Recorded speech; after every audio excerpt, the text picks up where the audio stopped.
जे लास्ट पगडंडी होता जाण्यासाठी ते 14 किलोमीटर लांब होते. गोपनाथचे पुढे जे लास्ट पगडंडी होता ते 14 किलोमीटर लांब आमच्या ऑपरेशन एरियामधून होता. आणि आम्ही तात्काळ C60च्या मदतीने ते जे आमचे इंजोर्ड जवान होते, 2 जवान आमचे जखमी झाले होते. एक गंभीर जखमी होते आणि एकाला गोली ब्रश करून गेले होते.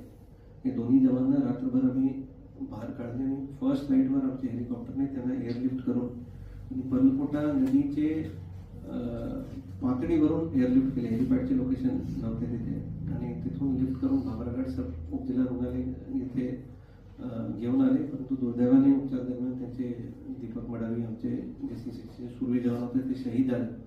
आणि परत जे वसंत जोगा मडावी होते ते त्यांना आम्ही परत एअरलिफ्ट करून गडचिरोलीला आणले आणि ते त्यांची सध्या परिस्थिती बरं आहे आणि ते धोक्याबाहेर आहे. त्यांचे उपचार सामान्य रुग्णालय गडचिरोलीमध्ये सध्या सुरू आहे. परवा म्हणजे काल 6 तारखेला परत ऑपरेशन रिझ्यूम झालं 6 तारखेला आणि परत दिवसभर जवळपास 4 वाजे संध्याकाळी परत ते फायरिंग सुरू राहिले.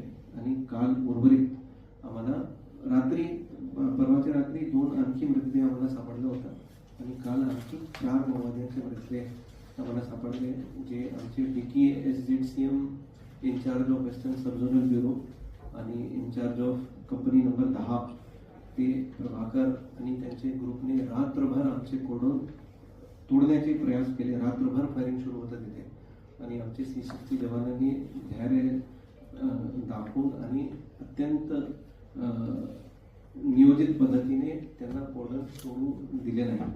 आणि सकाळी फर्स्ट नाईट फिर हेवी फायरिंग सुरू झालं आणि 2 वाजे 3 वाजेपर्यंत आम्ही जे उर्वरित तिथे 4 माओवादी होते त्यांना न्यूट्रलाइज केले आणि एकूण 7 माओवाद्यांचे खात्मा करण्यामध्ये गडचिरोली पोलिसला यश प्राप्त झालं आहे. सर्वात मोठा यश हे आहे की जे आमचे शेवट राहिलेले फॉर्मेशन आहे कंपनी नंबर 10 यांचे इन्चार्ज होता लोकेटी चंद्रराव उर्फ पडतल रवी उर्फ प्रभाकर. ते इन्चार्ज होते वेस्टर्न सबझोनल ब्युरोचे कंपनी नंबर 10चे आणि पूर्ण गडचिरोली डिव्हिजनचे. किर्जरच्या आत्मसमर्पणानंतर गडचिरोली डिव्हिजनचे इन्चार्ज ते होते. ते पूर्वी नॉर्थ गडचिरोली डिव्हिजनचे इन्चार्ज होता. मर्देनटोला एन्काउंटरमध्ये पण ते फसले होतं, परंतु त्यांनी तिथे पण कोडन मध्ये हेवी फायरिंग करून ज्या एरियाने 10-12 नक्षल पडून गेले होते तिथे पण कोडन तोडून ते गेले होते. ते काल न्यूट्रलाइज झालेलं आहे. आणि जे मेन थिंक टँक गडचिरोलीचे माओवादचे चळवळीचे जे राहिले होते त्यांना न्यूट्रलाइज करण्यामध्ये गडचिरोली पोलिसला यश प्राप्त झालं आहे. उर्वरित 6 काडरमध्ये आणखी आमचे कंपनी नंबर 10चे 2 काडर आणखी आहेत. त्यांचे नाव आहे अनिला कोवाची